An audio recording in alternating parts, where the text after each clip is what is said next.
주님만 바라보시면 거기에 우리가 가야 될 승리의 길이 있는 줄로 믿습니다. 코로나도 능히 극복하고, 그리고 우리에게 닥쳐진 모든 문제를 또한 능히 이기며 걸어갈 수 있을 줄로 믿고요. 오늘 같이 한번 말씀을 같이 나누도록 하겠습니다. 같이 한번 말씀을 봅니다.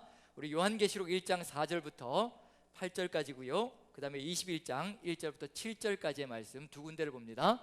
요한계시록의 시작과 끝이라는 것만 염두에 두시고 같이 한번 읽어보죠.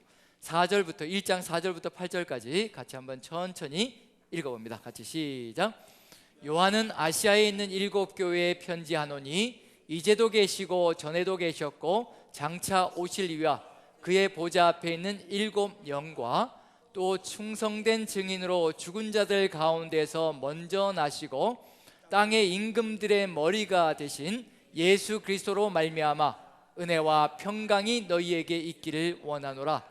우리를 사랑하사 그의 피로 우리 죄에서 우리를 해방하시고 그의 아버지 하나님을 위하여 우리를 나라와 제사장으로 삼으신 그에게 영광과 능력이 세세토록 있기를 원하노라. 아멘. 볼지어다 그가 구름을 타고 오시리라. 각 사람의 눈이 그를 보겠고 또 볼 것이요 땅에 있는 모든 족속이 그로 말미암아 애곡하리니 그러하리라. 아멘. 주 하나님이 이르시되 나는 알파와 오메가라. 이제도 있고 전에도 있었고 장차 올 자요 전능한 자라 하시더라. 아멘. 시작. 또 내가 새 하늘과 새 땅을 보니 처음 하늘과 처음 땅이 없어졌고 바다도 다시 있지 않더라. 또 내가 보매 거룩한 성 새 예루살렘이 하나님께로부터 하늘에서 내려오니 그 준비한 것이 신부가 남편을 위하여 단장한 것 같더라. 내가 들으니 보좌에서 큰 음성이 나서 이르되 보라 하나님의 장막이 사람들과 함께 있음에 하나님이 그들과 함께 계시리니 그들은 하나님의 백성이 되고 하나님은 친히 그들과 함께 계셔서 모든 눈물을 그 눈에서 닦아주시니 다시는 사망이 없고 애통하는 것이나 곡하는 것이나 아픈 것이 다시 있지 아니하리니 처음 것들이 다 지나갔음이러라. 보좌에 앉으신 이가 이르시되 보라 내가 만물을 새롭게 하노라 하시고 또 이르시되 이 말은 신실하고 참되니 기록하라 하시고 또 내게 말씀하시되 이루었도다. 나는 알파와 오메가요 처음과 마지막이라. 내가 생명수 샘물을 목마른 자에게 값없이 주리니 이기는 자는 이것들을 상속으로 받으리라. 나는 그의 하나님이 되고 그는 내 아들이 되리라. 아멘. 예, 맨 마지막에는 이기는 자는 이것을 상속으로 받으리라. 새 예루살렘에 관한 것을 마지막에 이렇게 21장 이후로 펼쳐가고 있는 중입니다. 1장에는 예수 그리스도의 모습이 들어가고요. 자, 이런 내용들을 좀 염두에 두고 요한계시록이 어떻게 구성되어져 있는가 같이 살펴보면서 오늘은 7 교회에 대한 내용을 같이 나누어 봐야 될 시간인 것 같습니다. 자, 저번 주까지 저희가 나눈 내용이 요한계시록 주로 1장에 이제 머물면서 요한계시록 본문으로 들어가서는요 1장을 이제 마무리 짓는 것이 저번 주까지 내용이었습니다. 주 내용은 어떤 내용이냐면요 1장의 주 내용은 예수 그리스도였습니다. 살아계신 예수 그리스도, 지금도 권능자가 되시고 그리고 부활의 주가 되시어서 온 세상을 호령하시며 지금도 주권자로서 통치하시고 계시는 살아계신 주 예수 그리스도가 바로 1장의 핵심적인 내용이었습니다. 왜 이것이 1장 속에 들어가 있을까? 그리고 우리가 걸어가야 될 길은 도대체 무엇일까? 이 예수 그리스도를 우리는 어떻게 해야 될 것인가? 그래서 저번 주에 나눈 내용이 바로 이 예수 그리스도, 전능하신 하나님, 살아계신 구주 예수 그리스도를 우리가 어떻게 해야 된다라고 같이 나눴던가요? 저번 주에 뭐 대답이 안 나올 줄은 예상하고 있었지만 가정에서도 뭐 자녀들과 함께 보시고 계시면 자녀들이 먼저 대답해도 되고요. 그리고 또 제가 얘기 듣기에는 제가 질문을 하면은 가정에서 더 적극적으로 대답을 한다라고 얘기를 들었어요. 왜냐하면 어차피 제가 듣질 않으니까 틀리든 말든 상관이 없을 테니까 집에서 아주 적극적으로 대답을 하신다고 얘기들 하시더라고요. 그렇죠? 그래서 가정에서는 오히려 적극적으로 대답하시는데 여기서는 또 틀리면 어떡하나, 또 잘못되면 어떡하나, 그런 부담감 때문에, 두려움 때문에 대답을 못 하시는데 저는 절대로 해코지하지 않습니다. 그걸 염두에 두시고 편안하게 대답하시면 참 좋겠습니다. 자, 저번 주에 저희가 나눴던 것이 이 예수 그리스도를 우리가 어떻게 해야 된다라고 말씀드렸던가요? 영접이죠. 영접이라는 것. 그 영접으로 인해서 인생이 달라진다는 것, 그것이 바로 요한계시록 1장에 예수 그리스도의 전능하신 모습이 들어가 있는 이유라는 것. 한번 다른 것과 비교해 본다면요, 구약 성경 속에서 요한계시록의 시절과 유사한 시절을 살아갔던 사람들의 이야기를 비교해 보면요, 왜 요한계시록 1장에 이렇게도 예수 그리스도의 전능하신 모습, 그렇게 권능의 모습을 보여주고 있을까? 그게 어떤 의미를 가지고 있을까? 이사야서와 비교해 보면 하나의 유사점을 발견할 수 있지 않을까 싶습니다. 이사야서 40장은요 바벨론 포로기를 이야기하는 이야기가 시작됩니다. 이사야서 40장은요. 그럼 바벨론 포로기에서 뭐가 주 목표냐면요, 남은 자를 세워가는 것이 하나님의 주 목표입니다. 식민지로 포로로 잡혀가서 지금 이방 땅에서 포로 생활하고 있는 중이거든요, 이스라엘 민족이요. 그래서 바벨론이 강국이 되어서 이스라엘 민족을 정복하고 있고, 그리고 포로로 잡고 있는 상태입니다. 하나님께서 뜻하신 바는 뭐냐면 이스라엘 민족이 그 바벨론 땅에서 흩어지지 않고 살아남아서 남은 자가 되어서 이스라엘 땅으로 돌아오기를 간절히 소망하시는 겁니다. 그래서 누가 살아서 돌아오는 남은 자가 될 수 있을까? 이사야서 40장은 그걸 선포하는 겁니다. 이런 사람은 남아서 돌아올 수 있다. 누구를 바라보는 자냐면요, 이사야서 40장이 선포합니다. 너희 하나님을 보라라고 선포합니다. 너희 하나님을 보라라고 하는데, 그 하나님께서는 어떤 하나님이시냐면요, 열방을 통에 한 방울 물과 같이 여기시고, 그 다음에 저울의 티끌같이 여기시고, 그 다음에 섬들은 떠오르는 먼지같이 여기시는 분이 바로 여호와 하나님이시라. 바로 이 하나님을 보라는 겁니다. 이 하나님을 바라보는 그 순간에 자신들을 잡고 있는 바벨론도 아무것도 아니고 단지 물 한 방울일 뿐이고 티끌일 뿐이고 먼지일 뿐이라는 거. 그래서 누구를 바라보면 그 바벨론 제국 속에서도 살아남은 남은 자가 된다는 얘기냐면요, 이 전능하신 하나님을 바라보고, 이 전능하신 하나님이 무능해서 능력이 없어서 이스라엘 민족이 포로가 된 것이 아니라 너희들의 죄 때문에 하나님께서 이방인에게 맡기셨다라는 것, 그걸 깨닫기 시작하면요, 그 전능하신 하나님을 바라보기 시작하면 다시 한 번 더 일어날 수 있는 힘을 가질 수 있다는 얘기입니다. 그래서 이사야서 40장부터는요 하나님을 보라라고 선포합니다. 이 전능하신 하나님이 지금도 살아서 온 세상 열방을 주무르시며 열방의 권능자로 살아계시다는 겁니다. 그걸 믿는 사람은 뭐가 된다는 얘기냐면요, 남은 자가 되어서 끝까지 견디고 포로기에서 견뎌내며 결국은 이스라엘 땅으로 돌아오는 역사가 펼쳐질 것이라는 걸 보여주고 있는 중입니다. 바로 요한계시록도 이와 똑같습니다. 요한계시록도 바벨론과 똑같은 제국인 로마 제국 치하에서 식민지로 살아가는 고통스러운 삶의 정황을 보여주고 있습니다. 그런 상황 속에서 하나님이 무능해서 지금 로마가 압제하고 있는 것이 아니라 하나님께서 이스라엘 민족을 지금도, 즉 그리스도인들을 지금도 살아서 역사하시는 권능의 손길로 붙들어가고 있다는 것을 그대로 역력하게 보여주는 것이 뭐냐면요, 살아계신 예수 그리스도를 보여주는 겁니다. 예수 그리스도께서 살아계시고 열방을 그리고 권능자로서 통치하시고 다스리시는 주권자시라는 것을 보여주는 것으로, 이걸 믿고 따라가는 사람은 이사야서에서는 남은 자가 되지만요, 이제 요한계시록에서는 이것을 믿고 주 예수 그리스도를 영접하고 끝까지 견뎌내는 자는 이기는 자가 되는 겁니다.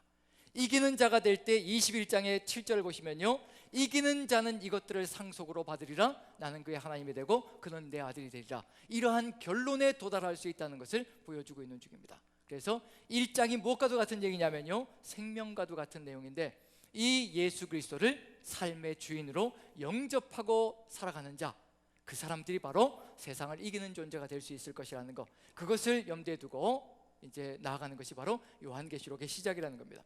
자, 영접이라는 것은 도대체 무엇일까? 영접은 단순히 예수 그리스도를 나의 주인으로 받아들인다, 그런 것을 의미하는 정도가 아니라 주인으로 받아들였으면 실천이 이루어져야 되는 겁니다. 그 실천은 뭐냐면요, 내 삶의 모든 조종칸을 하나님께 다 맡겨드리는 겁니다. 예수 그리스도께 다 넘겨드리는 겁니다. 내가 내 삶의 주인이 되는 것이 아니고요, 내 삶의 조종칸을 붙잡고 예수님은 그저 보조의 위치에 두고 내가 내 마음대로 내 삶을 좌지우지하는 것이 아니라 내 삶의 모든 주권을 다 우리 구주 예수 그리스도께 맡기는 겁니다. 그리고 주님이 우리를 조종하셔서 우리의 삶을 이끌어갈 수 있도록 내 삶의 모든 것을 다 드리는 것, 그것이 바로 진정한 영접한 자의 모습이라는 겁니다.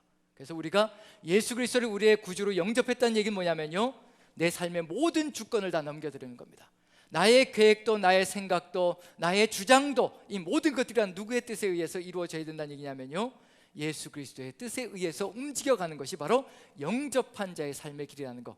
그러할 때 어디로 갈 수 있다는 얘기냐면요, 그러할 때 이기는 삶을 걸어가는 존재가 될 수 있을 것이라는 거. 그게 어디에서 드러나기 시작할 것이냐면요, 이제 요한계시록 2장 3장에서 역력히 드러날 겁니다.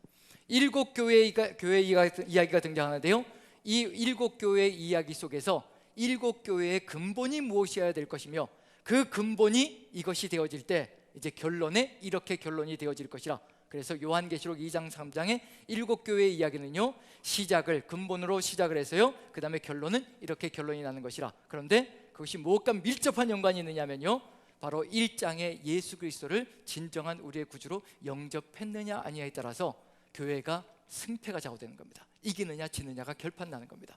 자, 교회가 문제가 없나요? 문제투성인가요? 교회가요. 이제 우리 집사님 문제 많습니다라고 얘기하는데, 우리 남산교회 문제 있나요? 없나요? 여기서도 문제투성이라 그러면 또 이제 굉장히 또 반역자로 몰릴 수도 있는, 어쨌든 이 세상에 문제 없는 교회가 있을까요? 없을까요? 문제 없는 교회는 없을 겁니다. 하다못해 요한계시록 2장 3장에는 7교회 중에서 질책을 전혀 받지 않은 교회 2교회가 있습니다. 야단을 전혀 맞지 않고요, 칭찬만 받은 교회 2군데가 있습니다. 어디일까요? 이렇게 또 질문하면 너무 과격한 질문이 되겠죠. 7교회 중에서 2개만 찍어내십시오. 우리 어릴 적부터 찍는 거 열심히 했잖아요. 자, 2개만 찍으면 됩니다. 야, 뭘까요? 서머나 교회와 빌라델비아 교회. 아유, 감사합니다. 빌라델비아는 생각나는데 서머나 교회는 생각이 안 났을 수도 있습니다. 우리 창원 지역에도 서머나 교회가 있죠.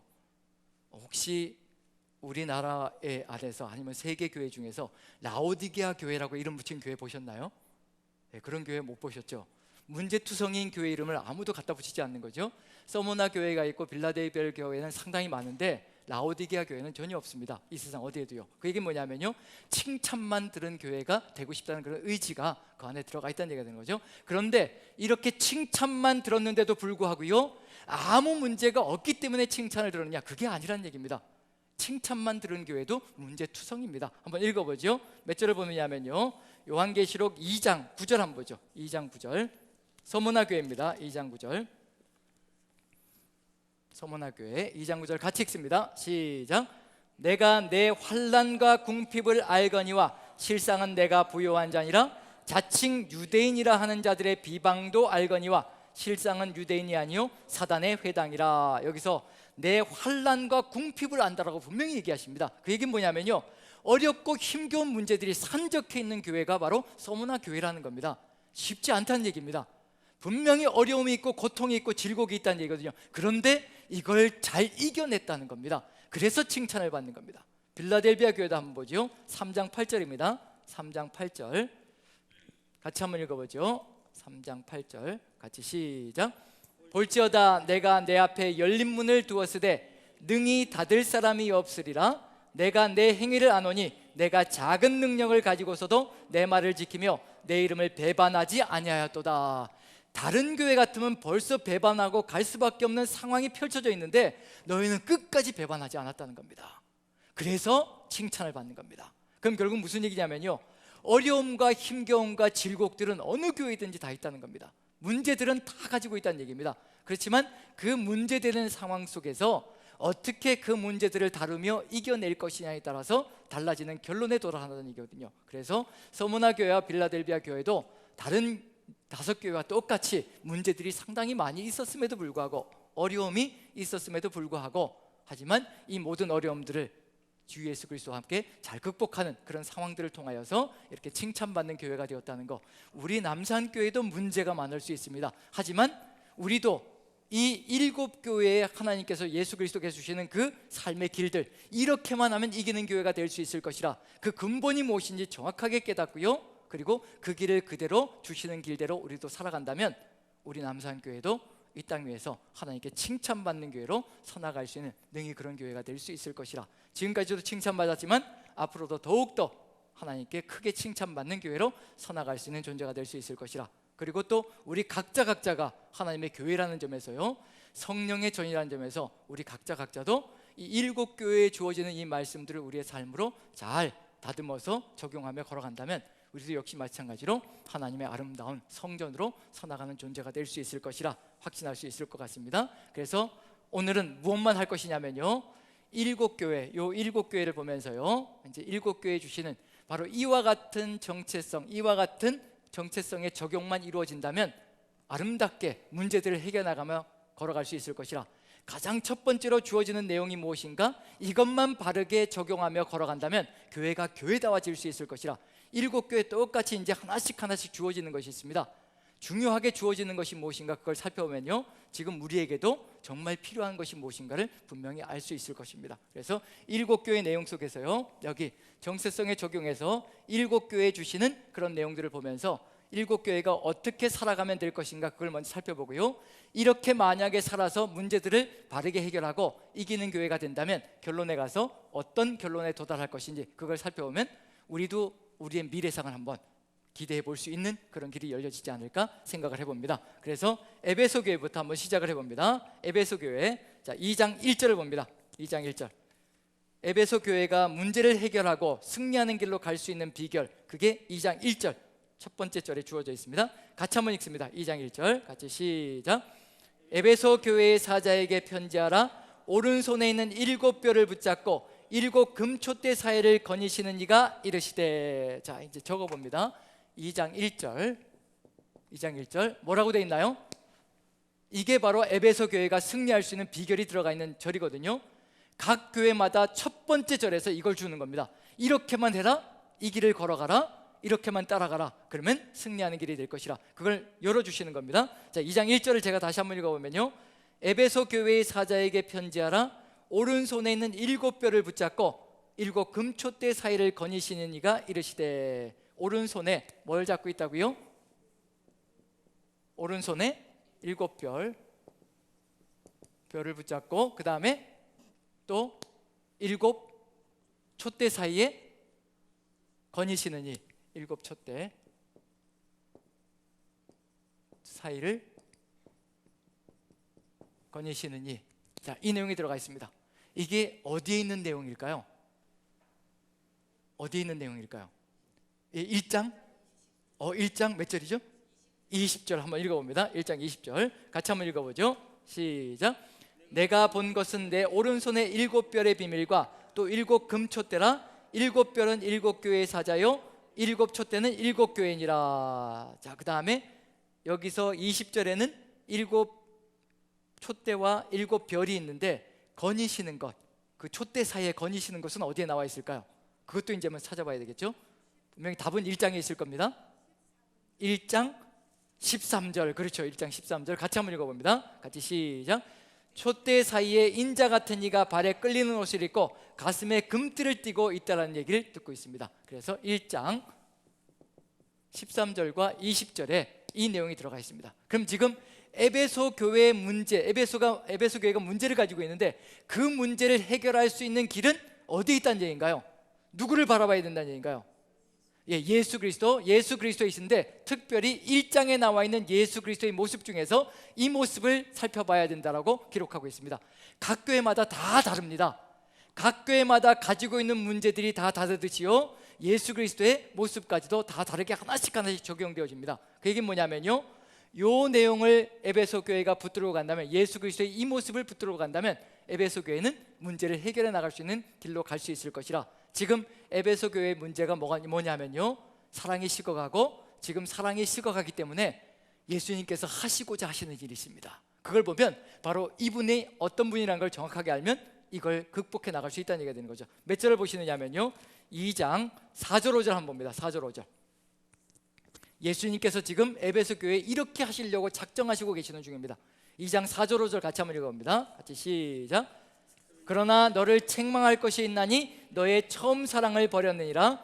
그러므로 어디서 떨어졌는지를 생각하고 회개하여 처음 행위를 가지라. 만일 그리하지 아니하고 회개하지 아니하면 내가 내게 가서 내 촛대를 그 자리에서 옮기리라. 어떤 것을 할 수 있는 주님이라고 얘기하시나요? 뭐를 옮겨버릴 수 있는 주님이시라는 얘기인가요? 촛대를 옮겨버릴 수 있다는 겁니다. 뭐가 못되게 할 수 있다는 얘기냐면요, 교회가 아니게 만들어버릴 수 있다는 얘기입니다. 촛대는 교회를 뜻하는 것이거든요.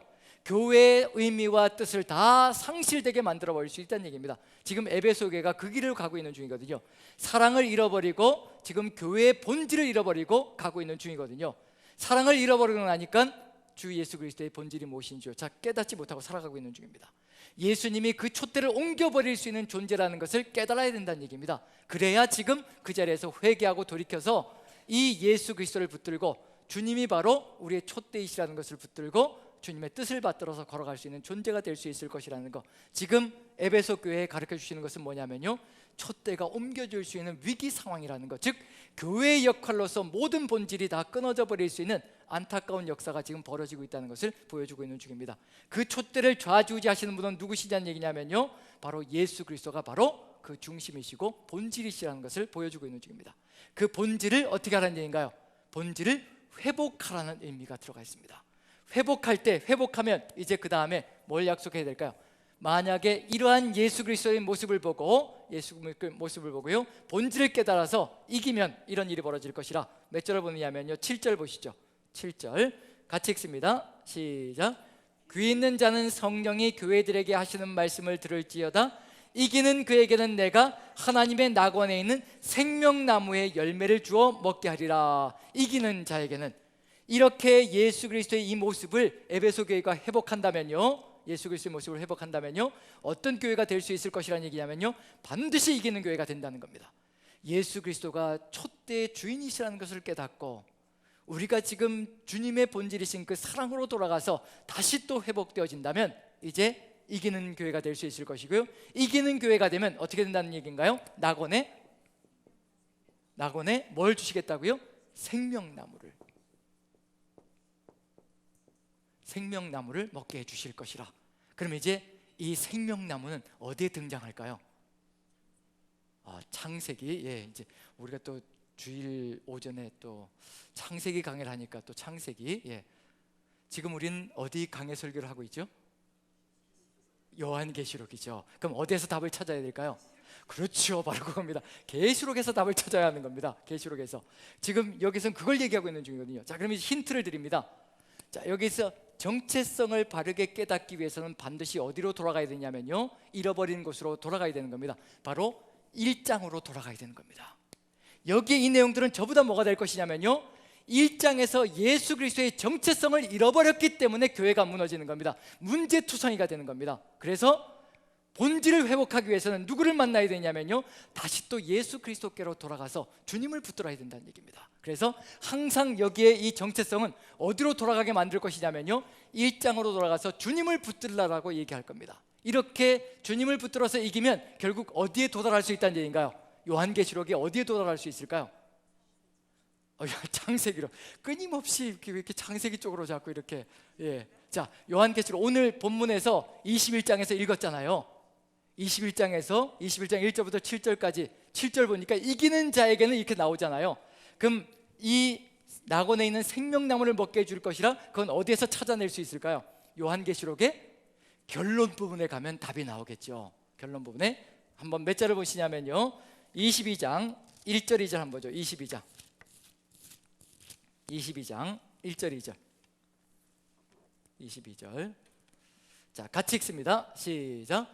또 그가 수정같이 맑은 생명수의 강을 내게 보이니 하나님과 및 어린 양의 보좌로부터 나와서 길 가운데로 흐르더라. 강 좌우에 생명나무가 있어 12가지 열매를 맺되 달마다 그 열매를 맺고 그 나무 잎사귀들은 만국을 치료하기 위하여 있더라. 이게 어디에 있는 건가요? 새 예루살렘에 있는 겁니다. 그럼 이기는 자는 어디에 들어간다는 얘기예요? 새 예루살렘에 들어가 낙원에서 생명나무를 맛보는 결론에 도달할 수 있을 것이라, 그걸 얘기하는 겁니다. 그럼 결국 무슨 얘기냐면요, 요한계시록의 결론에서 주어지는 것, 그것은 누구에게 주어지는 길이 될 것이냐면요, 이기는 자가 거기에 도달할 겁니다. 이기지 못한다면 어떻게 된다는 얘기인가요? 어디에 들어가지 못한다는 얘기인가요? 새 예루살렘에 입성하지 못할 것이고 생명나무로부터 멀어질 것이고, 생명나무로부터 멀어진다는 얘기는 죽음이란 얘기인가요? 생명이란 얘기인가요? 죽음이 결국 기다리고 있을 것이고, 결국 그것은 무엇이 될 것이냐면요, 둘째 사망이 기다리고 있을 것이라는 것을 예고하고 있는 중입니다. 그럼 결국은 교회가 지금 무엇을 통해서 이기는 길로 갈 수밖에 없는 것인가? 결국 교회가 문제가 생기는 것은 무엇이라는 얘기냐면요, 누구를 잃어버렸기 때문에 문제가 생긴다는 얘기인가요? 예수 그리스도를 잃어버렸기 때문에 문제가 생긴다는 겁니다. 그래서 세상의 문제를 이겨내지 못한다는 얘기입니다. 여호와 하나님이 누구이신가를 잃어버렸기 때문에 이스라엘 민족이 끊임없이 만국으로 가는 겁니다. 그 여호와가 누구이신가를 깨닫고 다시 돌아올 때 회복의 역사가 펼쳐지는 겁니다. 요한계시록도 역시 마찬가지입니다. 우리의 삶도 역시 마찬가지라는 얘기입니다. 그래서 교회의 이야기는요, 항상 첫 번째 뭘 얘기할 거냐면요, 예수 그리스도의 정체성을 얘기할 겁니다. 그걸 잃어버렸기 때문에 문제가 생긴다는 겁니다. 그걸 회복할 때 사는 길로 간다는 얘기가 되는 거고요. 에베소 교회는 지금 무엇을 잃어버렸냐면요, 오른손에 7뼈를 붙들고 계시고 7 촛대 사이를 거니시는 주 예수 그리스도의 그 위대하심, 그 교회를 붙들고 계시는 주님의 그 능력을 잃어버렸기 때문에, 그 본질을 잃어버렸기 때문에 이렇게 처참하게 무너지는 길로 가고 있었다는 거. 그래서 그 주님을 회복하면 이기는 길로 가고 결국 생명나무를 누리는 길로, 결론으로 도달하게 될 것이라, 그걸 보여주고 있는 중입니다. 자, 그럼 이제 서문화 교회부터 이제 이해가 쉽겠죠. 가장 첫 절만 보면 되는 겁니다. 다른 걸 보는 것이 아니라 첫 절과 끝 절을 보는 겁니다. 자, 첫 절을 한번 보시죠. 2장입니다. 2장 몇 절이냐면 8절입니다. 2장 8절. 자, 같이 읽습니다. 시작. 서문화 교회의 사자에게 편지하라. 처음이며 마지막이요 죽었다가 살아나신 이가 이르시되. 여기도 누구부터 시작하고 있나요? 교회 이야기에 예수 그리스도부터 이야기하고 있습니다. 2장 8절. 2장 8절. 예, 2장 8절. 예, 2장 8절 같이 한번 읽어보죠. 2장 8절 제가 먼저 읽어볼게요. 제가 서문화 교회의 사자에게 편지하라. 처음이며 마지막이요 죽었다가 살아나신 이가 이르시되. 자, 예수 그리스도는 어떤 예수 그리스도이신가요? 서문화 교회가 잃어버린 예수 그리스도, 부활하신 예수 그리스도. 그렇게 또 여러분들이 또 해석해서 얘기해 주지 마시고 여기에 적힌 그대로 얘기해 주세요. 그래야 이제 찾아갈 수가 있거든요. 예. 여러분들이 해석해서 얘기해 주시면 못 찾아갑니다. 왜냐하면 1장에 부활이라는 단어가 안 나오거든요. 그래서 여기에 적힌 내용 그대로 얘기해 주셔야 됩니다. 자, 뭐라고 되어 있나요? 죽었다가 살아나시니. 그 전에요? 예, 거기서부터 해주셔야죠. 오늘 조금 잘 안 맞네요. 예, 처음이며 마지막이고 그 다음에요? 죽었다가 살아나신 분. 자, 이 내용은 어디에 있나요? 이제 찾아야 되는 건 1장에서 찾는 겁니다. 1장 8절. 1장 8절 같이 한번 읽어보죠. 1장 8절 진실인지 아닌지. 자, 같이 읽습니다. 시작. 주 하나님이 이르시되 나는 알파와 오메가라. 이제도 있고 전에도 있었고 장차 올 자여 전능한 자라 하시도다. 이것보다 더 직접적으로 이 내용과 똑같이 처음이요 마지막이고 죽었다가 살아나셨다.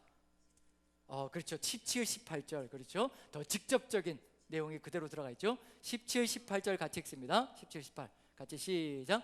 내가 볼 때 그의 발 앞에 엎드러져 죽은 자 같이 되매 그가 오른손을 내게 얹고 이르시되 두려워하지 말라. 나는 처음이요 마지막이니 곧 살아있는 자라. 내가 전에 죽었었노라. 볼지어다 이제 세세토록 살아있어 사망과 음부의 열쇠를 가졌노니. 1장 17절 18절입니다. 자, 1장 17절 18절. 자, 그럼 이제 에베소 다음에 지금 서문화 교회에 왜 이 내용의 예수님의 정체성을 이야기할까요? 나는 처음이요 마지막이다. 죽었다가 살아난 자다 라고 얘기하는 것으로 서문화 교회의 시작을 열고 있습니다. 그러면 서문화 교회에 가지고 있는 문제는 누구를 잃어버렸다는 얘기인가요? 어떤 예수님을 잃어버렸다는 얘기인가요? 처음이요 마지막이고 죽었다가 살아나신 분에 대한 신앙과 믿음이 상실되어졌다는 겁니다. 그래서 어떤 일이 벌어지기 시작한다는 얘기냐면요, 죽음 앞에서 무너지기 시작한다는 겁니다.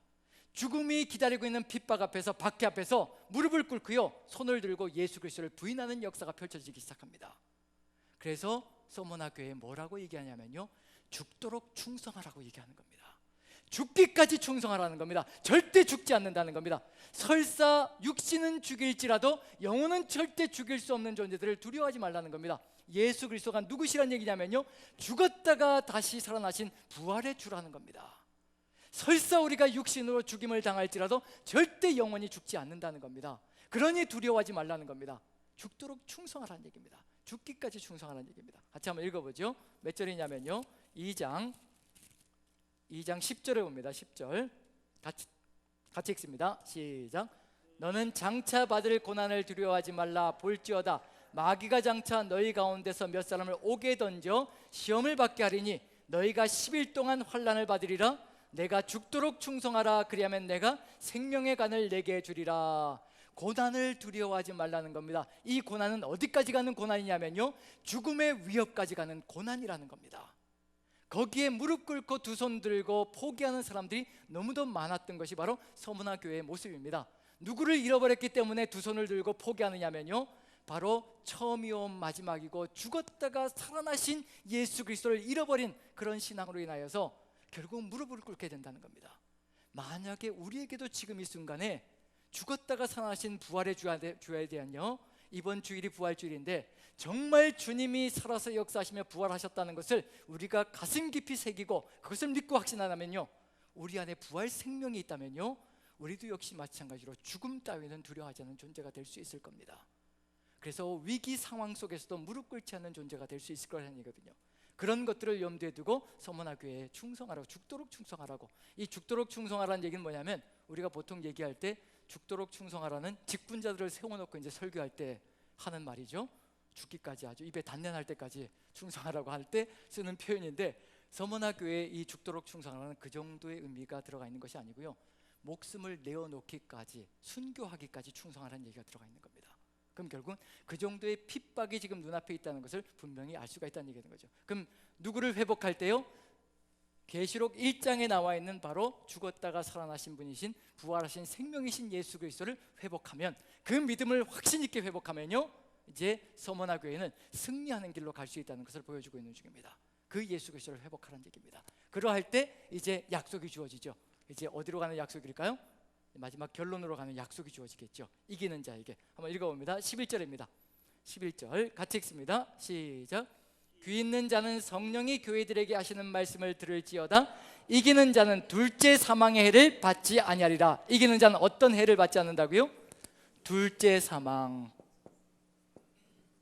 사망의 해를 받지 않는다. 그럼 당연히 둘째 사망이라는 단어가 어디에 나올까요? 어디에 나올까요? 창세기라고 얘기하시면 안 됩니다. 예, 어디에 나올까요? 당연히 요한계시록의 결론에 나오겠죠. 결론에 나오겠죠. 한번 읽어봅니다. 몇 절이냐면 20장 6절 한번 봅니다. 20장 6절, 20장 6절 같이 읽습니다. 20장 6절 같이. 천년 왕국에 대한 이야기가 펼쳐지는데요, 20장 6절 같이 시작. 이 첫째 부활에 참여하는 자들은 복이 있고 거룩하도다. 둘째 사망이 그들을 다스리는 권세가 없고 도리어 그들이 하나님과 그리스도의 제사장이 되어 천년 동안 그리스도와 더불어 왕노릇하리라.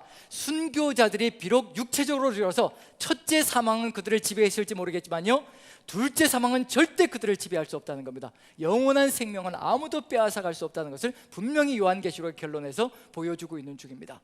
둘째 사망의 해를 받지 않을 것이라. 그 다음에 한 군데 더 보죠. 21장 4절, 21장 4절. 이렇게 새하늘과 새 땅, 새 예루살렘에 들어갈 때 어떤 일이 벌어질 것인가? 21장 4절을 봅니다. 같이 읽습니다. 시작. 모든 눈물을 그 눈에서 닦아주시니 다시는 사망이 없고 애통하는 것이나 곡하는 것이나 아픈 것이 다시 있지 아니하리니 처음 것들이 다 지나갔음이러라. 다시는 사망이 없다. 둘째 사망은 절대로 지배할 수 있는 삶이 되지 않을 것이라. 그게 새 예루살렘에서 누리는 바로 그리스도인들의, 이기는 자들의 축복이고, 그리고 하나님께서 약속해 주시는 복이라는 것을 분명히 보여주고 있는 중입니다. 그래서 20장 6절과 21장 4절 이렇게 등장합니다.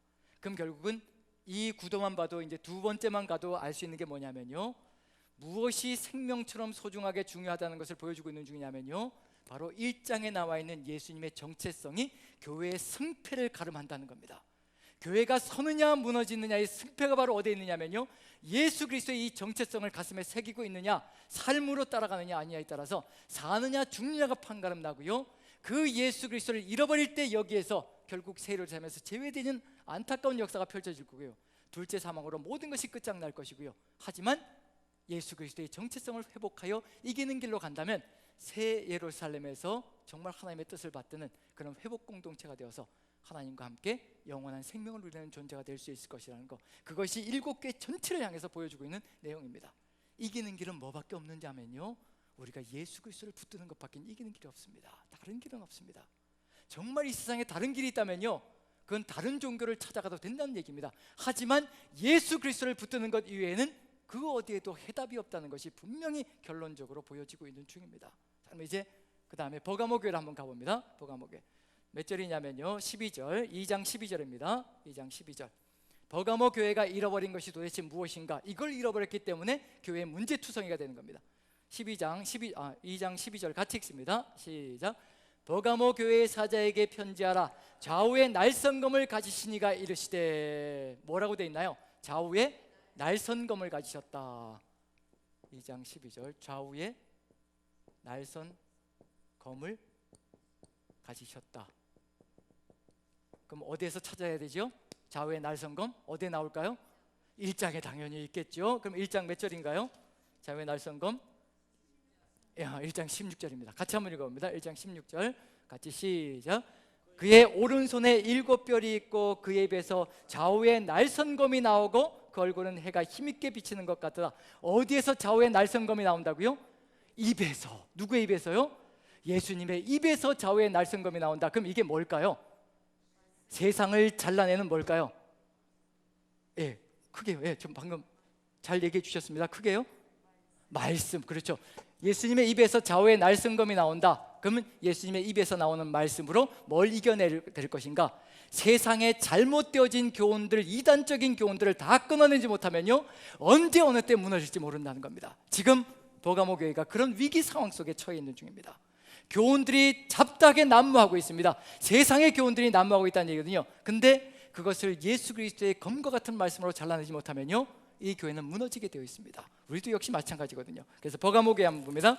어디를 보시냐면요, 15, 16절 한번 보시죠. 15, 16절 15, 16절 같이 읽습니다. 같이 시작. 이와 같이 내게도 니골라당의 교훈을 지키는 자들이 있도다. 그러므로 회개하라. 그리하지 않으면 내가 내게 속히 가서 내 입의 검으로 그들과 싸우리라. 니골라당의 교훈, 이단적인 교훈들을 받아들여서 교회가 무너지기 시작하고 있는 중입니다. 무엇을 잃어버렸기 때문이냐면요, 예수님의 입에서 나오는 그 날카로운 검과 같은 그 말씀들을 잃어버렸기 때문에 세상 풍조에 휩쓸려가고 이단적인 사설들에 휩쓸려가는 안타까운 역사가 펼쳐지는 겁니다. 도리어 예수님의 검이 누구를 공격할 수 있다는 얘기냐면요, 입술의 검이 그리스도인들을, 즉 이단적인 사설과 잘못된 교훈에 빠져있는 그리스도인들에게 공격이 될 수도 있다는 것을 분명히 보여주고 있는 중입니다. 지금 우리에게도 필요한 것이 있다면요, 우리도 역시 마찬가지로 예수님의 입에서 나오신 그 날카로운 말씀의 검을 우리가 거머쥘 때 세상의 그 어떤 교훈도 우리를 무너뜨릴 수 없습니다. 잘못된 것들을 붙들고 살아갈 때 그것은 이유는 뭐냐면요, 결국은 주님의 말씀을 잃어버렸기 때문에, 검과 같은 말씀을 잃어버렸기 때문에 그와 같은 일이 벌어진다는 거, 그걸 염두에 둔다면 지금 버가모 교회가 무너지는 이유가 무엇이고 회복해야 될 것이 무엇인가를 분명히 보여주고 있는 중입니다. 자, 이렇게 해서 회복이 되어진다면요, 여기 1장 몇 절이었죠? 16절인가요? 1장 16절. 그 다음에 이기면 어떻게 될 것인가? 몇 절을 보시느냐면요, 17절, 2장 17절입니다. 2장 17절 같이 한번 읽어보죠. 시작. 귀 있는 자는 성령이 하시는 말씀을 들을지어다. 이기는 그에게는 내가 감추었던 만나를 주고 또 흰 돌을 줄 터인데 그 돌 위에 새 이름을 기록한 것이 있나니 받는 자밖에는 그 이름을 알 사람이 없느니라. 흰 돌을 주고 그 이름에 새 이름을 기록할 것이다. 흰 돌을 주고 새 이름을 기록할 것이라. 이건 뭐가 될 것이냐면요, 결국은 어디에 입장할 수 있는 자격을 줄 것이라는 그런 의미가 들어가 있습니다. 흰 돌 위에 거기에 뭐 주권자의 이름을 적어 놓는다면요, 어디든지 통행할 수 있는 패스가 되는 그런 의미가 들어가 있는데, 여기에도 흰 돌에 새 이름이 기록된다. 그러면 이제 이름에 관한 것이 어디에 나와 있을까? 이름을 새겨주시고 기록해 주시고. 자, 19장을 먼저 한번 보죠. 19장 11, 12절 한번 보죠. 19장 11, 12절 요한계시록 19장 11, 12절 같이 읽습니다. 시작. 또 내가 하늘이 열린 것을 보니 보라, 백마와 그것을 탄 자가 있으니 그 이름은 충신과 진실이라. 그가 공의로 심판하며 싸우더라. 그 눈은 불꽃 같고 그 머리에는 많은 관들이 있고 또 이름 쓴 것 하나가 있으니 자기밖에 아는 자가 없고. 누구밖에 아는 자가 없다고요? 예수 그리스도밖에 아는 자가 없다. 그 이름 그 이름을 누가 알 수 있을 것인가? 이제 예수님께서 그리스도인들 이기는 자들에게 그것을 계시해주고 열어줄 것이라고 얘기해주고 있는 중입니다. 22장 3, 4절 한번 보죠. 22장 3절 4절 22장 3, 4절 그 이름이 예수 그리스도의 이름이 어디에 있을 것인가? 자, 한번 읽어봅니다. 3, 4절 같이 시작. 다시 저주가 없으며 하나님과 그 어린 양의 보좌가 그 가운데 있으리니 그의 종들이 그를 섬기며 그의 얼굴을 볼 터이요 그의 이름도 그들의 이마에 있으리라. 누구의 이마에 있다고요? 이기는 자들의 이마에 누구의 이름이 있다는 얘기인가요? 예수 그리스도의 이름이 새겨져서 결국은 그것이 뭐가 될 것이냐면요, 새 예루살렘에 입장할 수 있는 자격을 주는 그런 것이 될 수 있을 것이라 된다라고 분명히 얘기하고 있는 중입니다. 그와 같은 길로 갈 수 있을 것이라는 거. 그래서 몇 절이냐면 22장 3, 4절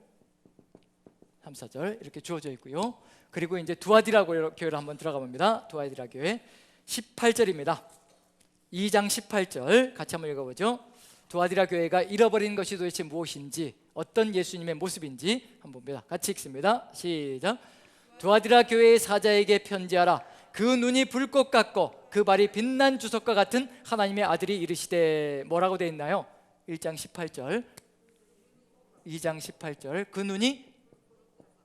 눈이 불꽃 같고 그 다음에 발이 빛난 주석 같고 주석 같은 하나님이 이르시되, 하나님의 아들이 이르시되 라고 되어 있습니다. 자, 이 내용은 어디에 들어가 있나요?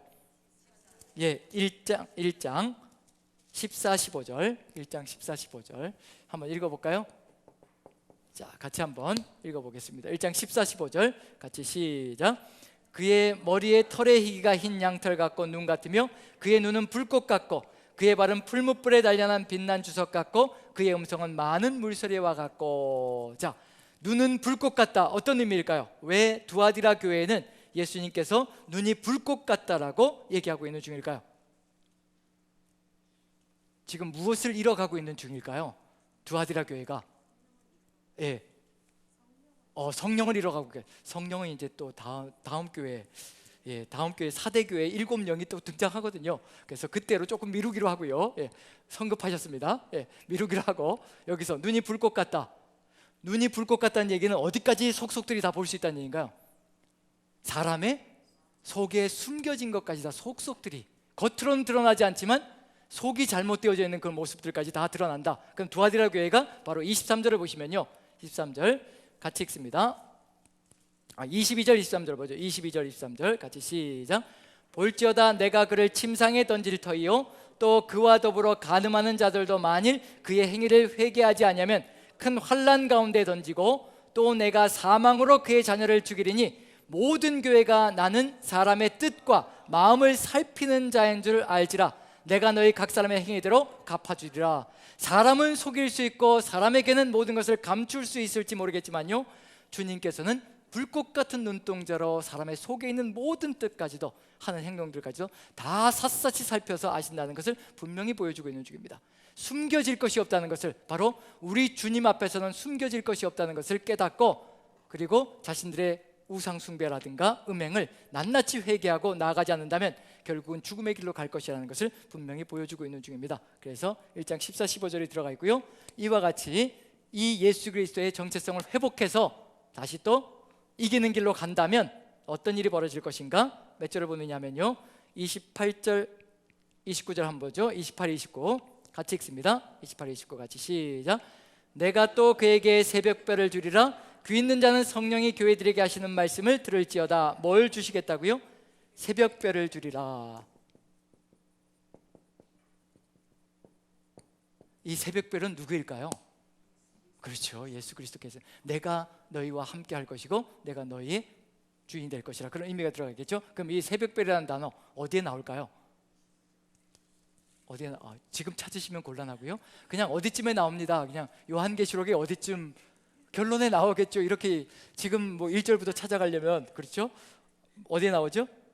22장 16절 한번 봅니다. 22장 16절. 나중에 이제 여러분들이 요한계시록을 통독하시면서 한번 쭉 이렇게 비교해 보시면 이제 다 연결되어질 겁니다. 22장 16절을 봅니다. 16절 같이 읽습니다. 시작. 주는 교회들을 위하여 내 사자를 보내어 이것들을 너희에게 증언하게 하였노라. 나는 다윗의 뿌리요 자손이니 곧 광명한 새벽별이라 하시더라. 바로 예수 그리스도가 새벽별이라는 거 22장 16절에 주어지고 있는 중입니다. 그럼 결국 예수 그리스도가 바로 상급이라는 것을 얘기해 주고 있는 중입니다. 예수 그리스도가 우리의 상급이시고 우리의 영원한 생명이 되실 것이라는 것을 그대로 보여주고 있는 중이고요. 그 다음에 사대교회, 이제 성령을 한번 들어가 봐야 되겠죠. 사대교회 3장 1절 같이 읽습니다. 성령 정말 중요한 겁니다. 7령. 자, 같이 한번 읽어보죠. 사대교회가 잃어버린 예수 그리스도의 모습 같이 읽습니다. 시작. 사대교회의 사자에게 편지하라. 하나님의 7영과 7뼈를 가지신 이가 이르시되 내가 내 행위를 아노니 내가 살았다 하는 이름을 가졌으나 죽은 자로다. 자, 예수님이 어떤 모습이신가요? 하나님의 7영과 7뼈를 가지시니, 하나님의 3장 1절 하나님의 7영과 7뼈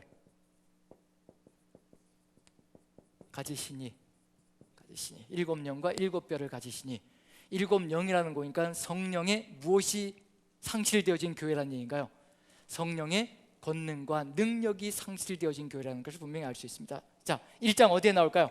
7영과 7뼈. 7영만 찾아보죠. 7뼈는 이미 알고 있으니까 7영 1장에 분명히 나올 겁니다. 7영.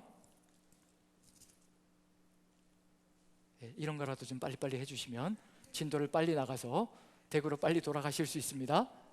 1장에서 찾으시면 되는 겁니다. 1장에서 넓지도 않잖아요. 1장이면 뭐 20절밖에 안 되는데 1장 4절, 그렇죠. 같이 한번 읽어봅니다. 4절 같이 시작.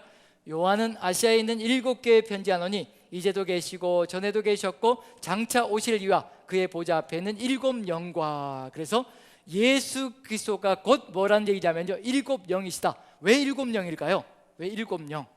7영. 성령이 왜 7영일까요?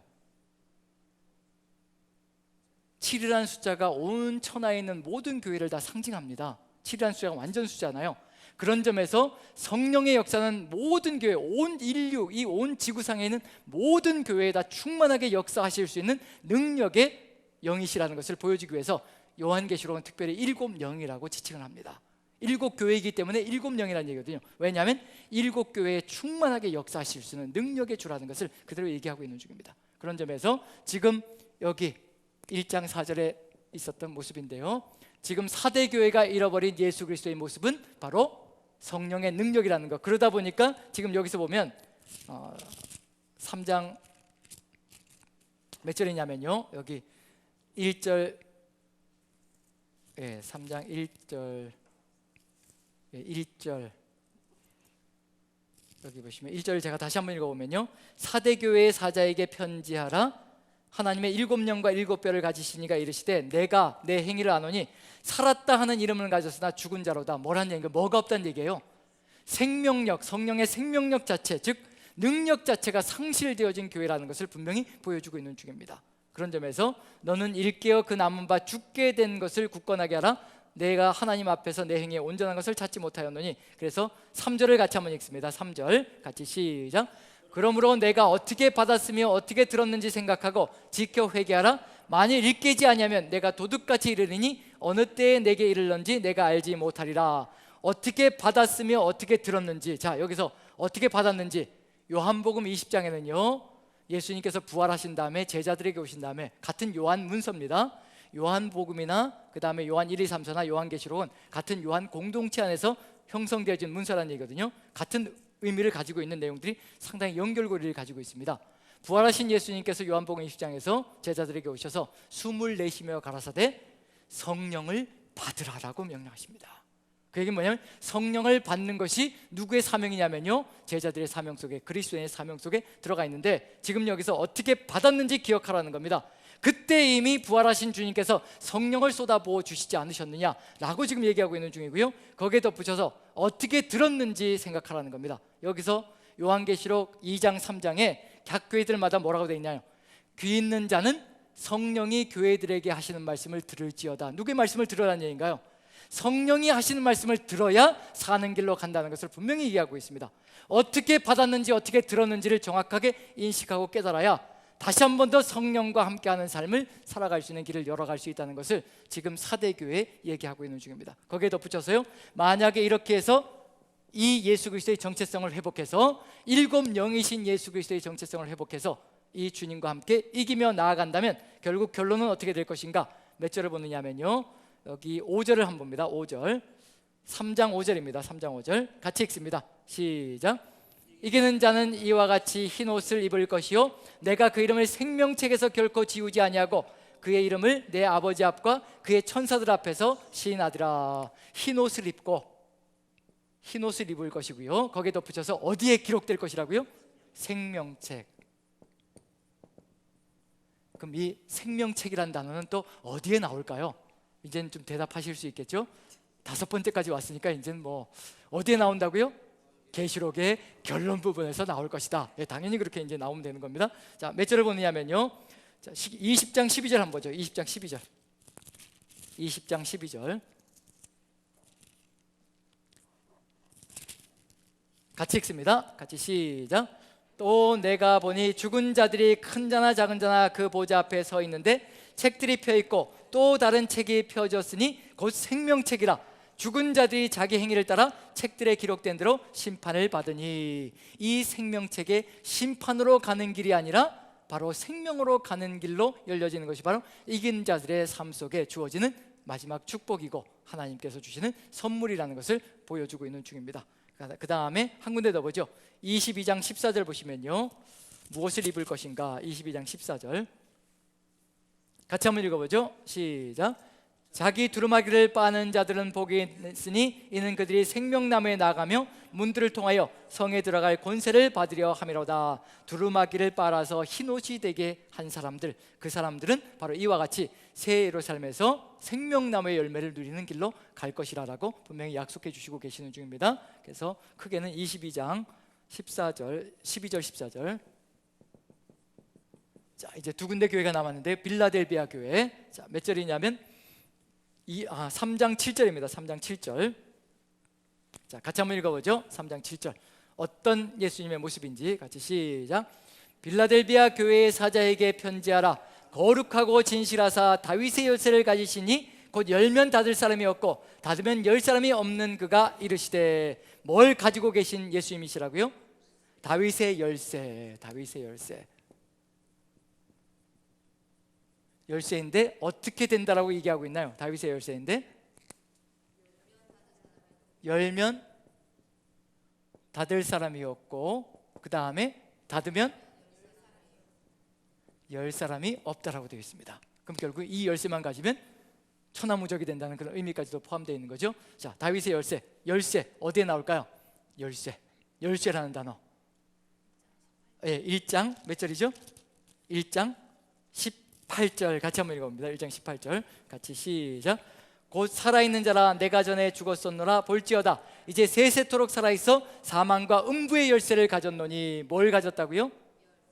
열쇠. 어떤 열쇠? 사망과 음부의 열쇠. 1장 18절. 자, 근데 차이점이 있죠. 여긴 사망과 음부의 열쇠, 여기는 다윗의 열쇠라고 되어져 있습니다. 이 차이점은 도대체 뭘까? 왜 1장에는 사망과 음부의 열쇠라고 했는데 왜 3장에는 빌라델비아 교회는 다윗의 열쇠라고 명명하고 있을까? 자, 다윗은 어떤 사람인가요? 다윗, 구약 시대를 대표하는 인물 중에 한 사람이죠. 그리고 다윗은 어느 나라를 이끌어갔던 왕인가요? 이스라엘이라는 나라를 이끌어가는 왕입니다. 즉 이스라엘의 구원이 누구의 손에 달려있다는 얘기냐면요, 다윗의 인도함에 달려있다는 것을 하나님은 다윗에게 그런 권력과 그런 힘과 그런 능력을 주었다라고 되어 있는 것이 바로 구약 성경의 내용입니다. 다윗이 이스라엘 민족 전체를 이끌어가는 수장의 역할을 하는 거지요. 다윗의 열쇠라는 것은 그 다윗을 통해서 이스라엘 민족의 구원의 길을 들어가고 나가고 하는 그런 역사가 있었다는 것을 표현하고 있는 중입니다. 그런데 왜 여기에 그리스도인들인데 왜 다윗의 열쇠라고 표현하고 있을까? 예수 그리스도의 열쇠, 사망과 음부의 열쇠가 더 나을 것 같은데, 그럼 다윗이라는 표현이 들어가 있을 때는요, 분명히 그 안에 유대인에 대한 내용이 들어가 있을 겁니다. 유대인들이 다윗을 기다리고 있고 다윗에 대한 그 희망과 이상을 가지고 다윗 같은 메시아를 기다리고 있다면요, 바로 이분이 다윗의 열쇠를 가지신 분이다라고 이야기할 때 유대인들도 누구에게 나와야 된다는 얘기를 하는 거냐면요, 유대인들도 누구에게 나와야 되는 건가요? 예수 그리스도에게 나올 때 생명의 길로 갈 수 있는 것, 바로 그분이 바로 예수 그리스도이시고 다윗의 열쇠까지도 그분의 손에 쥐어져 있는 것이라. 즉 유대인들의 구원의 길도 바로 예수 그리스도의 손에 쥐어져 있는 것이라는 것을 얘기하고 있는 중입니다. 그럼 결국은 유대인들도 누구에게 나와야 될까요? 어느 교회로 나와야 될까요? 이제 빌라델비아 교회가 다윗의 열쇠를 회복하고 있다면요, 이제 유대인들이 구원을 얻기 위해서 어느 교회로 와야 된다는 얘기인가요? 빌라델비아 교회로 와서 무릎을 꿇어야 된다는 겁니다. 그래야 구원의 길이 거기에 있다는 걸 얘기하는 중이거든요. 그래서 내용을 읽어보면요, 3장 몇 절을 보느냐면요, 여기 보시면 8절 9절 한번 볼까요? 8절 9절 같이 읽습니다. 시작. 볼지어다 내가 내 앞에 열린 문을 두었으되 능히 닫을 사람이 없으리라. 내가 내 행위를 아노니 내가 작은 능력을 가지고서도 내 말을 지키며 내 이름을 배반하지 아니하였도다. 보라, 사탄의 회당 곧 자칭 유대인이라 하나 그렇지 아니하고 거짓말하는 자들 중에서 몇을 내게 주어 그들로 와서 내 발 앞에 절하게 하고 내가 너를 사랑하는 줄을 알게 하리라. 사탄의 회당이라는 건 뭐냐면요, 예수 그리스도를 버리고 끊임없이 자기들 방식대로 구원을 얻으려고 가고 있는 것이 유대인들의 삶의 모습이거든요. 그런데 빌라델비아 교회가 다윗의 열쇠를 쥐고 있는 예수 그리스도의 모습을 회복함으로 말미암아 누가 나오고 있다는 얘기인가요? 유대인들 중에 몇이 그것을 바라보며 그것을 깨닫고 나오고 있다는 얘기입니다. 그럼 빌라델비아 교회를 통해서 누구도 구원 얻는 길로 가게 만들기를 원하시느냐면요, 유대인들까지도 구원의 길로 가게 만들고 하시는 것이 하나님의 소망 속에, 예수 그리스도의 소망 속에 들어가 있다는 겁니다. 그게 바로 빌라델비아 교회의 소명 속에 들어가 있는 거죠. 굉장히 어려운 소명이지만 빌라델비아 교회가 결국 예수 그리스도의 이 모습을 회복하고 그걸 이루어 나가는 교회로 역할을 감당하고 있다는 겁니다. 굉장한 일을 하고 있는 중입니다. 유대인들이 어떤 유대인인데요, 유대인들은 절대로 여호와 하나님 외에는 신이 없다라고 믿고 있는, 철저하게 그것을 따라가고 있는 일신주의자들이기 때문에 삼위일체에 대해서는 전혀 생각도 하지 않는 그룹들입니다. 그런데도 빌라델비아 교회를 통해서 유대인들이 무릎을 꿇는다는 얘기 뭐냐면요, 그 정도로 막강한 역할을 감당하고 있다는 얘기입니다.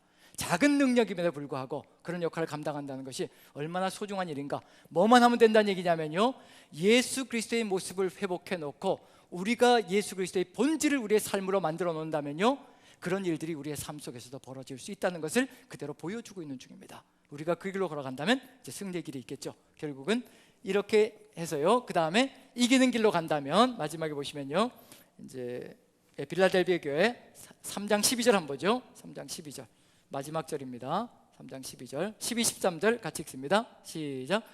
이기는 자는 내 하나님 성전의 기둥이 되게 하리니 그가 결코 다시 나가지 아니하리라. 내가 하나님의 이름과 하나님의 성 곧 하늘에서 내 하나님께로부터 내려오는 새 예루살렘의 이름과 나의 새 이름을 그 위에 기록하리라. 귀 있는 자는 성령이 교회들에게 하시는 말씀을 들을지어다. 자, 이기는 자는 어디에 기둥이 되게 해준다고요? 성전의 기둥이 되게 해준다. 거기에 덧붙여서 또 결코 어디에서 나가지 않는다고요? 결코 다시 새 예루살렘에서 나가지 않을 것이라. 다시 나가지 않는다. 그럼 성전의 기둥이라는 거, 이런 내용들이 어디에 나와 있을 것인가? 기초성 뭐 이런 게 들어가는 게 있겠죠? 자, 한번 찾아봅니다. 21장 요한계시록 21장 2절부터 한번 봅니다. 21장 2절 같이 읽습니다. 시작. 또 내가 보매 거룩한 성 새 예루살렘이 하나님께로부터 하늘에서 내려오니 그 준비한 것이 신부가 남편을 위하여 단장한 것 같더라. 새 예루살렘이 내려옵니다. 그런데 새 예루살렘에는 성전이 없다라고 얘기합니다. 그럼 결국 무슨 얘기냐면요, 새 예루살렘 자체가 성전이라는 겁니다. 왜냐하면 거기에 하나님의 보좌가 있고 하나님과 어린 양의 보좌가 있고요, 거기에 하나님께서 등불이 되시는 곳이거든요. 성전이 필요 없는 이유는 이제 더 이상 거기에 뭐가 필요 없다는 얘기냐면요, 속죄의 제사가 필요 없는 시절이 되었기 때문에 이제 예수 그리스도와 하나님께서 새 예루살렘에서 주권자가 되시는 그런 의미가 들어가 있고요. 10절도 같이 한번 읽어보죠. 10절 같이 읽습니다. 시작. 성령으로 나를 데리고 크고 높은 산으로 올라가 하나님께로부터 하늘에서 내려오는 거룩한 성 예루살렘을 보이니, 이렇게 되어 있고요. 14절 같이 한번 읽어보죠. 14절 같이 시작. 그 성의 성곽에는 12기초석이 있고 그 위에는 어린 양의 12사도의 12이름이 있더라. 자, 누가 기초석, 누가 기둥이란 얘기인가요? 기초석이란 얘기는 뭐냐면 기둥이 서는 돌이 기초석이 되는 거죠. 자, 그러면 이제 이 기초석은 누가 된다는 얘기인가요? 12사도들이 기초석이 되고요. 그럼 그 기초석 위에 뭐가 선다는 얘기인가요? 기둥이 서는 거죠. 누가 기둥이 된다는 얘기인가요? 여기 빌라델비아 교회에서 성전의 기둥이 되게 해주겠다. 이기는 자들이 바로 성전의 새 예루살렘의 기둥으로 서는 역사가 펼쳐질 것이라, 그걸 이제 약속해주고 있는 내용들입니다. 사도 위에 우뚝 서는 그런 기둥들이 된다는 거. 그 다음에 22절도 한번 보죠. 21장 22절, 21장 22절 같이 읽습니다. 시작. 그 성은 해나 달에 죄송합니다. 같이 시작. 성 안에서 내가 성전을 보지 못하였으니 이는 주 하나님 곧 전능하신 이와 및 어린 양이 그 성전이심이라. 즉 하나님과 어린 양이 성전이 되시고, 그 성전에 바로 빌라델비아 교회에서 이기는 사람들이 기둥이 된다는 것, 이것처럼 영광스러운 일이 어디에 있을 것인가, 그거 바로 그 약속을 해주는 것이 바로 하나님의 약속 속에 들어가 있습니다. 자, 그 다음에 우리 마지막으로요, 라오디게아 교회. 이제 라오디게아 교회는 참 치명적이죠. 뭐가 없는 교회냐면요, 다른 6개의 교회는 그래도 그나마 칭찬이 한두 가지는 있었어요. 뭐 서머나 교회와 빌라델비아 교회는 칭찬밖에 없지만 다른 교회들은 그래도 최소한 한두 가지 정도의 칭찬은 받았습니다. 그런데 라오디게아 교회는요, 단 한마디 칭찬이 없습니다. 가장 긴 이야기를 형성하고 있는데, 가장 긴 내용인데요, 전부 다 야단만 맞고 있는 내용이 라오디게아 교회의 모습이라는 겁니다. 처참하지요. 그렇게 무너져 있습니다. 도대체 어떤 예수 그리스도의 모습을 잃어버렸기에 이렇게 처참하게 무너져 있을까? 그게 바로 이제 라오디게아 교회를 에게 주시는 예수님의 말씀 속에 들어가 있습니다. 자, 14절 한번 보시죠. 3장 14절 같이 읽습니다. 시작. 라오디게아 교회의 사자에게 편지하라. 아멘이시오 충성되고 참된 증인이시오 하나님의 창조의 근본이시니가 이르시되. 뭐라고 되어 있나요? 3장 14절 뭐라고 되어? 아멘이시고 충성되고 참된 증인이시고, 그 다음에요, 창조의 근본이신지가 가라사대. 아멘이고 충성된 증인. 자, 어디에 나오나요? 충성된 증인 1장에서 찾으시면 되는 겁니다. 충성된 증인. 이 충성된 증인의 예수 그리스도의 모습을 잃어버렸기 때문에 라오디게아 교회가 이 지경이 되어버렸습니다. 1장 몇 절이죠? 1장 5절 같이 한번 읽어봅니다. 같이 시작. 또 충성된 증인으로 죽은 자들 가운데서 먼저 나시고 땅의 임금들의 머리가 되신 예수 그리스도로 말미암아 은혜와 평강이 너희에게 있기를 원하노라.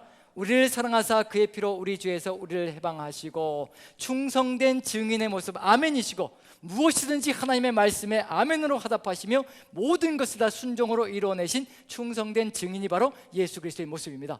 이 모습을 잃어버린 것이 바로 라오디게아 교회의 모습이라는 얘기거든요. 그러다 보니까 어떠냐면요, 15, 16절 이와 같은 삶밖에 나타나는 것이 없습니다. 같이 읽습니다. 시작. 내가 내 행위를 아노니 내가 차지도 아니하고 뜨겁지도 아니하고 내가 차든지 뜨겁든지 하기를 원하노라. 내가 이같이 미지근하여 뜨겁지도 아니하고 차지도 아니하니 내 입에서 너를 토하여 버리리라. 증인과는 거리가 정반대의 삶을 살아가고 있는 것이 바로 라오디게아 교회의 모습 속에 다 포함되어져 있습니다. 예수 그리스도의 이 모습을 회복하지 않는다면 말 그대로 죽음의 길로 가는 것이 바로 라오디게아 교회의 모습에 속에 들어가 있다는 거, 그걸 염두에 두고요. 그래서 1장 5절에 회복해야 될 예수님의 모습, 충성된 증인의 모습, 만약에 이것을 회복한다면 이제 마지막에 같이 한번 읽어보죠. 몇 절이냐면 3장 21절 이렇게 약속해 주십니다. 같이 한번 읽습니다. 시작. 이기는 그에게는 내가 내 보좌에 함께 앉게 하여 주기를 내가 이기고 아버지 보좌에 함께 앉는 것과 같이 하리라. 아마 7교회 중에서 최고의 영광스러운 예수님의 약속이 아닌가라는 생각이 듭니다. 내 보좌에 내가 함께 앉게 하여 주겠다. 내가 이기고 아버지 보좌에 함께 앉는 것처럼 내가 내 보좌에 너희를 앉게 하여 줄 것이라. 이렇게 치명적으로 정말 잘못밖에 없는 교회를 향해서도요, 예수님께서는 가능성을 절대 놓치지 않으시고 끝까지 붙들어 가시면서 이렇게 이기기만 하라, 제발 이기기만 해라, 내가 내 보좌에 너희를 앉게 하여 줄 것이라. 최고의 영광스러운 직위를 내세우면서까지 이 라오디게아 교회를 세우려고 안가님을 쓰시는 것이 바로 예수님의 모습 속에 들어가 있다는 겁니다. 자, 내 보좌에 앉게 해 줄 것이라. 이게 어디에 있을까요? 이 보좌의 모습이 어디에 들어가 있을까요? 22장 3절을 보시면요, 22장 3절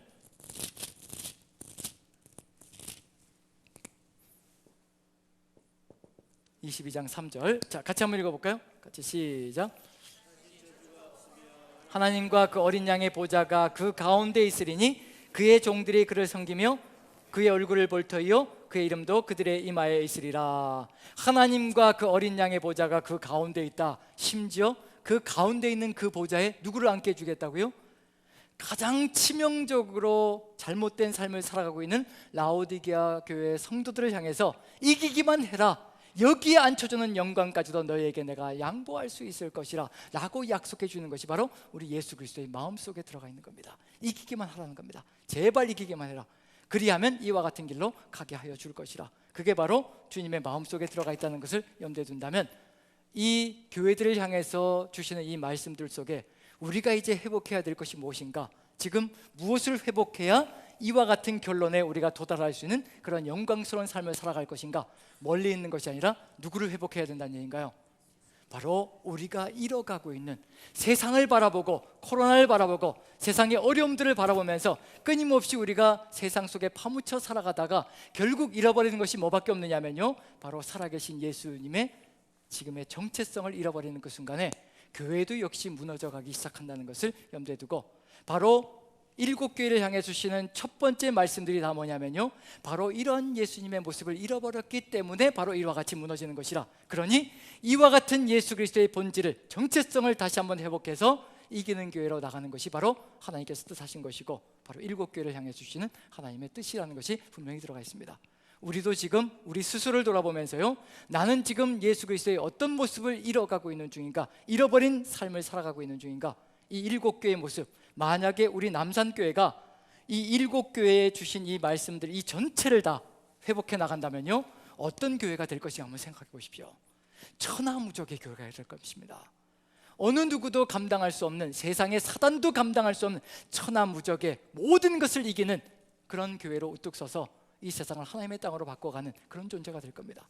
빌라델비아 교회가 유대인들까지도 무릎 꿇게 만드는 하나님의 뜻을 이뤄가는 교회가 되었다면요, 우리가 이 창원 지역에 믿지 않는, 그렇게 악랄하게 교회를 비방하고 핍박하는 그런 사람들까지도 하나님의 이름 앞에, 예수 그리스도의 이름 앞에 무릎 꿇게 만드는 그런 역사를 이루어갈 수 있을 것이라. 우리가 뭐만 하면 된다는 얘기냐면요, 요한계시록 1장에 나와 있는 그 예수 그리스도의 정체성만 우리가 우리의 삶 속에 생명처럼 소중하게 회복시키고, 그리고 그 예수 그리스도를 우리의 삶의 주인으로 영접하고 그 주님의 뒤를 따라간다면요, 우리는 이 땅 위에서 가장 아름다운 교회의 모습을 이루어나가며 승리하고 그리고 세상을 바꿔나가는 존재가 될 수 있을 것입니다.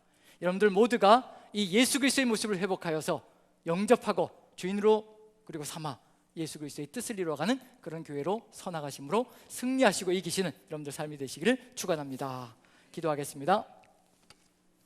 사랑의 하나님, 우리의 삶 속에서 우리가 잃어버린 것이 무엇인가를 돌아보게 도와주시옵소서. 이 고난주간 일주일의 시간이 생명과도 같은 시간이 되게 도와주시옵소서. 주님을 철저하게 묵상하는 삶 되게 하시고, 주님께서 십자가를 지신 그 이유가 무엇인지, 그 가슴 깊이 새겨놓으신 그 뜻이 무엇인지를 우리도 같이 가슴에 새김으로 우리도 같이 십자가 지고 우리도 같이 주님과 함께 부활하는 생명이 될 수 있도록 주께서 함께 하시고 은혜 가운데 인도하여 주옵소서. 주님의 그 삶을 우리가 가슴속에 새기고 본질을 회복하여 승리하는 교회로 서나갈 수 있도록 주님께서 함께 하시고 이끌어 가실 줄로 믿고 우리 구주 예수 그리스도 존귀하시는 받들어 감사하며 기도합나이다. 아멘.